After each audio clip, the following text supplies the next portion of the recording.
So we're with Benjamin Turnbull from Toronto, Ontario, Canada. He is the winner of the Wild Sound 2014 for Best Film for Ruler of the Roost. How's it going, Benjamin? Hi, it's going very well. Nice talking to you, Matt. Nice talking to you too. So congratulations on the victory for your film. It was really well received by our Toronto audience. It's the first Toronto film to win in about 4 years at our festival. So congratulations on that. Thank you. I really appreciate all of the support. I had no idea it was the first Toronto film to win in so long. So that's great. So the audience really kind of reacted strongly to this film, like especially in the comedic elements. They really kind of like I guess it's like I joked in the moderation. It's kind of like the reverse Godfather. It's about a guy who hates pigeons and then learns to love the pigeons in the end. Was that sort of your story arc? Yeah. I mean, it was for a school project. I go to Toronto Film School, and in the third term there, the focus is on documentary filmmaking. And I had set out with an idea to maybe to do something a little more whimsical and not necessarily a straightforward sort of talking head informational documentary. And my roommate and best friend Maxim, who is in the film as well, we both share we have rooms right next to each other, and we share this window ledge. And ever since we moved into this place in September, we've had a huge problem with pigeons, just roosting, flopping around, mating, shitting everywhere, waking us up at ungodly hours. Just like they have no respect. And so I thought I'd try to make a movie maybe about that and about interacting with them and trying to find out more about pigeons, and then in an attempt to destroy them and prove myself the master of my domain. But honestly, when I started filming, I had my own camera to shoot with, which is great. So I could just go out on any given day and kind of shoot some stuff, not necessarily thinking of how it'll fit into the bigger picture. And then when I get back into editing, that's really when it sort of fell into place. Yeah, so it's almost like cinema verite editing. You had like a basic idea, but you didn't have the story kind of concrete in your mind. You didn't have like a script written like most documentaries have kind of a script. You just had a loose kind of idea in a sense. Yeah, exactly. I didn't start out with a script or anything. I kind of started with a conceptual outline, splitting a few of the chunks I knew I wanted in the film into little story blocks. And then basically when I got into the editing room, and then of course after the extremely lucky incident that it's the climax of the film, after that happened and it radically shifted where the film was going, when I got into the editing room, it fell into place pretty seamlessly. It was almost as though subconsciously when I was making it, I was like, okay, well this will go here, this will go there, but I never really thought about it until I got into the editing room and it just kind of flowed out. So that was good. We just did a reading we do these like screenplay readings. We just did a reading of a spec called Archer. I don't know if you watched the show, but basically it's like. Of course, yeah.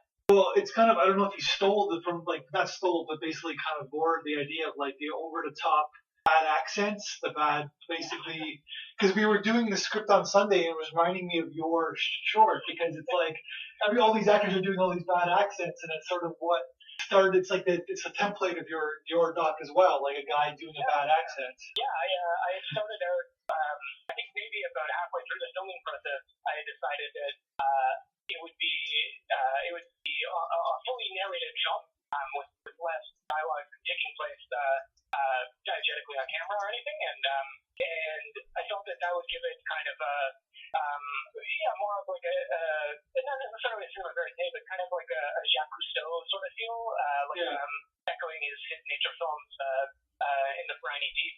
Yeah. I thought maybe and I initially wanted it to actually be in French, and to have a female voice to sort of contrast what was going on, and I thought that would be much more funny, but just with the timeline of getting it finished and everything, I had to make it in English, which is a lot easier to do. Subtitles take a long time and things like that, translating, and then also I just had to get a sort of a temporary narrator, but I liked what he did so much that I felt it was good to stand. Yeah, totally. It really worked. And where did you find the guy who was the expert on pigeons? Yeah, one of the requirements for the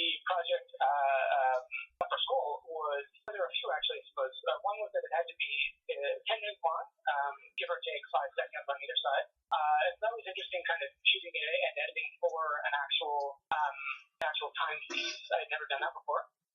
But then the other one was that it has to include at least one controlled interview. And I didn't want to do that. I didn't think that it necessarily had a place in the movie, but I ended up contacting a bunch of people. I tried to go to find a Canadian specialist at the U of T. I was going to maybe have an interview with that person and then also with someone who is maybe more of like a pigeon removal expert or something like that.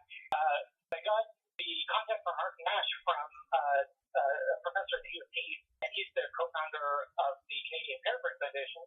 And I talked to him, and he was very eager to talk about it in the film and everything. And we struggled to find a meeting spot.